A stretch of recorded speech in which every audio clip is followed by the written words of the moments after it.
The crimson sand of Kepler 442b swirled around David's boots as he approached the wreckage. 30 years of interstellar warfare had left their mark on his weathered face, but his eyes still held the sharp alertness of a soldier who had survived when countless others hadn't. Behind him, Mino adjusted her portable scanner, her fingers dancing across holographic displays with practiced precision. "Energy readings are off the charts," she called out, her voice carrying across the alien desert.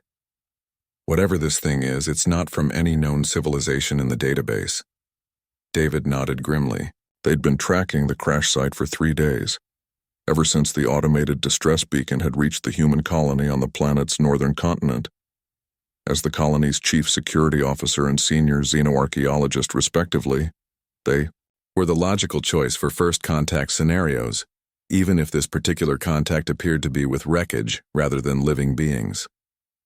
The ship was massive, easily 3 times the size of the largest human dreadnought, yet its design defied conventional understanding. Instead of the angular, utilitarian construction favored by most spacefaring species, this vessel curved and flowed like liquid metal frozen in time. Strange symbols pulsed with faint blue light along its hull, and despite the obvious trauma of the crash, large sections remained remarkably intact. "There," Mino pointed toward what appeared to be an airlock. "That section looks stable enough to enter." David checked his sidearm and activated his environmental suit's atmospheric sensors. "Stay behind me. We don't know what kind of automated defenses this thing might have." As they approached the airlock, it began to glow with increasing intensity. The alien symbols rearranged themselves, flowing like living text across the surface. Suddenly, the massive door split apart with a sound like singing crystal, revealing a corridor bathed in soft, welcoming light. "That's not ominous at all," Mino muttered, but she followed David into the ship. The interior was even more bewildering than the exterior. Walls curved seamlessly into floors and ceilings, creating spaces that seemed to shift and breathe around them. Emergency lighting flickered in patterns that almost resembled human Morse code, and the air, somehow breathable without their suits, carried the faint scent of ozone and something David couldn't quite identify. Something that reminded him of home. They'd only walked a few hundred meters when they encountered the robot. It stood nearly 3 meters tall, its body a masterwork of engineering that seemed to blend organic curves with mechanical precision. As they rounded a corner, it turned toward them with fluid grace, and David's hand instinctively moved to his weapon. But instead of attacking, the robot simply observed them with optical sensors that glowed the same soft blue as the ship's markings. "Greetings," it said in perfect standard, its voice carrying harmonics that resonated strangely in David's chest. "I have been waiting for you, David Chen, veteran of the Proxima War, defender of New Terra, keeper of the human spirit." David froze. His military records were classified at the highest levels. Even Mino, despite years of working together, didn't know the full extent of his service history. "How do you know who I am?" he demanded. The robot tilted its head with an almost organic gesture. "This vessel was constructed for you, David Chen, for humanity. We have observed your species for 743 of your standard years. We have watched you fight impossible odds. We have seen you stand when others kneel, hope when others despair, and protect the weak when others would abandon them." Mino stepped forward, scanner forgotten in her hands. "Who are you? What species built this ship?" "We were the architects," the robot replied. "We seeded the galaxy with life, guided evolution, and watched civilizations rise and fall. But we grew tired, complacent.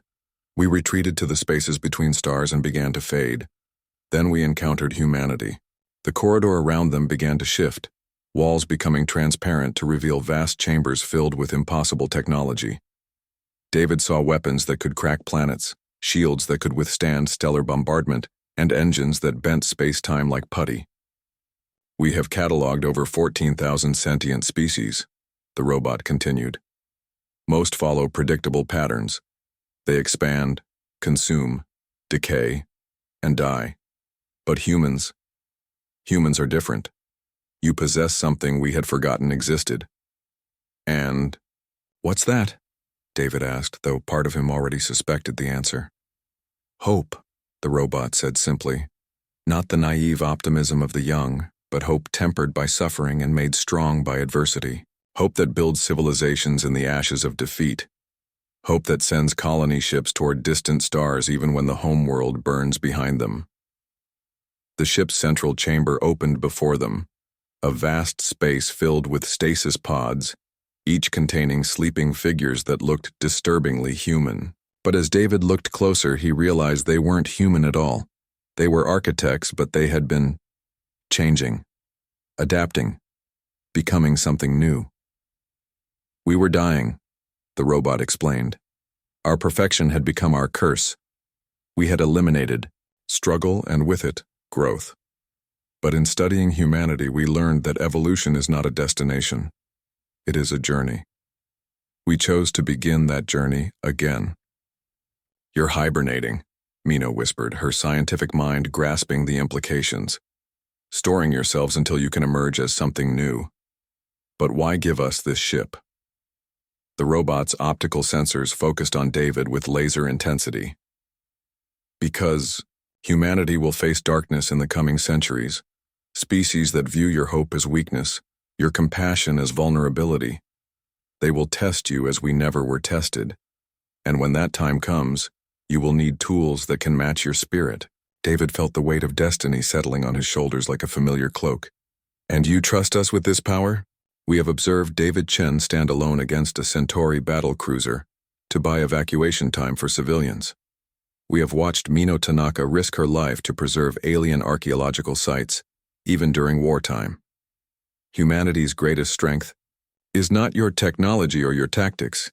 It is your refusal to become the monsters that circumstances might justify. The robot extended one articulated hand, and within its palm, a small device materialized, a command key that pulsed with the ship's blue light.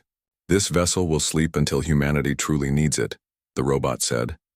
Its systems will awaken only when your species faces extinction, or when you have grown wise enough to use such power responsibly. We trust you to know the difference. David took the key, feeling its weight far exceeded its physical mass.